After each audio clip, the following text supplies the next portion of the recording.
السلام عليكم ورحمة الله وبركاته. هذا الفيديو سيكون دينيا بحت، فاتق الله واسمعه من قلبك. لا بهزر. ازيكم يا شباب، عاملين ايه؟ والله مش هو ده الفيديو اللي انت المفروض تشوفه، او مش دي فكرة الفيديو اللي كنت المفروض اعملها، لاني كنت في نص مونتاج الفيديو الجديد لحد ما في مرة وانا بقلب لقيت ده، وقلت يا رب ما يكون اللي في دماغي لحد ما دخلت الفيديو، ويا الله الصورة المصغرة اجمد من اللي انا كنت مجهزها. ايه يعني؟ عادي. والسكريبت والمقدمه جامدين، والمونتاج لا، المونتاج في حته تانية، والفكره اصلا محلوبه، ولقيت نفسي مش هقدر اضيف حاجه جديده انا عندي فكنسلتها. بالنسبه للفيديو كان على ازاي الكيسات الاستيراد بتوصل مصر لحد العميل اللي هو انت، وعشان انا بحبكم ومش هدفي حاليا ان املى القناه فيديوهات وخلاص، هسيب لكم رابط الفيديو في الوصف للي عايز يعرف المعلومه او يستفاد. المهم يلا بينا نبدا الفيديو.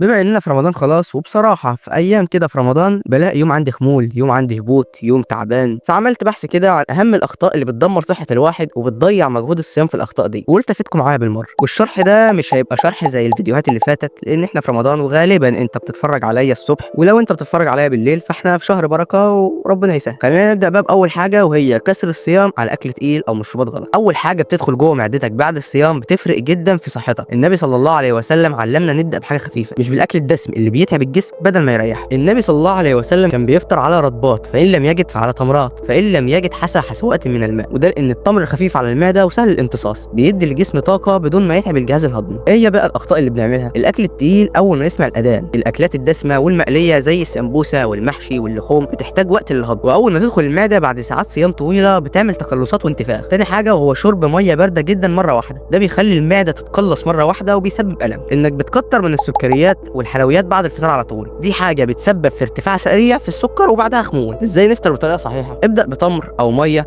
زي ما كان بيعمل النبي صلى الله عليه وسلم، لان ده اسهل حاجه للهضم وبيجهز معدتك للاكل. بعد 5 أو 10 دقائق كل حاجه خفيفه زي الشوربه او سلطه على المعده عشان المعده تبدا شغلها تدريجي. بعد الصلاه ادخل في الاكل العادي بس من غير ما تملى معدتك مره واحده، عشان الرسول كان بيعلمنا ان الاكل مش بس شهوه لكن كمان عباده. لو اتبعنا سنته هنرتاح ونحس بالبركه في صحتنا، بدل ما نبدا رمضان بعادات غلط نطبق السنه ونحس بالفرق. تاني حاجه بتعملها وهو شرب الميه بطريقه غلط. المشكله ان بعد صيام يوم طويل جسمك بيكون محتاج ميه، بس الطريقه اللي بتشرب بيها ممكن تاذيك بدل ما تفيدك. النبي صلى الله عليه وسلم قال لا تشربوا واحدا كشرب البعير، ولكن اشربوا مثنى وثلاث. يعني اشرب الميه على مراحل مش مره واحده عشان جسمك يستفيد منها صح. شرب الميه بسرعه وبكميه كبيره مره واحده بيضغط على الكلى وبيسبب انتفاخ في المعده. الميه البارده جدا اول الفطار بتسبب انقباض مفاجئ في المعده وتعب للجهاز الهضمي. ازاي نشرب الميه بطريقه صحيه؟ ابدا بحسوات صغيره من الميه قبل الاكل، اشرب على 3 مرات زي ما كان النبي بيعمل. ابعد عن الميه المتلجه اول الفطار وخليك في الميه الدافيه. ثالث حاجه وهو الافراط في الحلويات بعد الفطار. اول حاجه بتفكر فيها بعد الفطار غالبا حاجه مسكره، كنافه، قطايف، سمبوسه، ولا بقى مشروب تقيل مليان سكر. بس استنى، جسمك بعد ساعات الصيام مش مستعد للصدمه دي. إيه اللي بيحصل لجسمك بعد الفطار لو اكلت حلويات كتير؟ سكر الدم بيعلى زي الصاروخ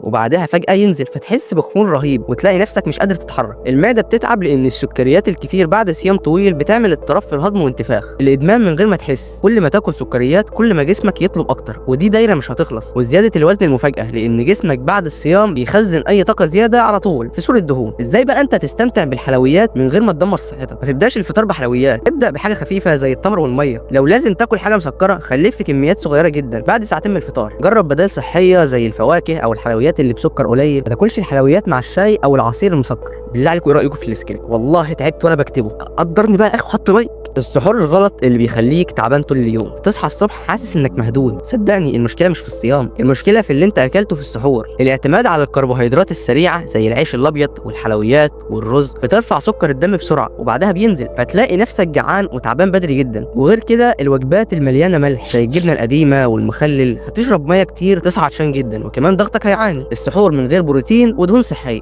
زي البيض والفول والزبادي والمكسرات مهمين لانهم بيدوك طاقه مستمره، وما تخليش الجوع يكسرك بسرعه. وانك تكتر من الشاي والقهوه ممكن تفتكر انهم بيصحصحوك، بس الحقيقه انهم بيزودوا الجفاف وبيخلوك تصحى مكتئب ومش مركز.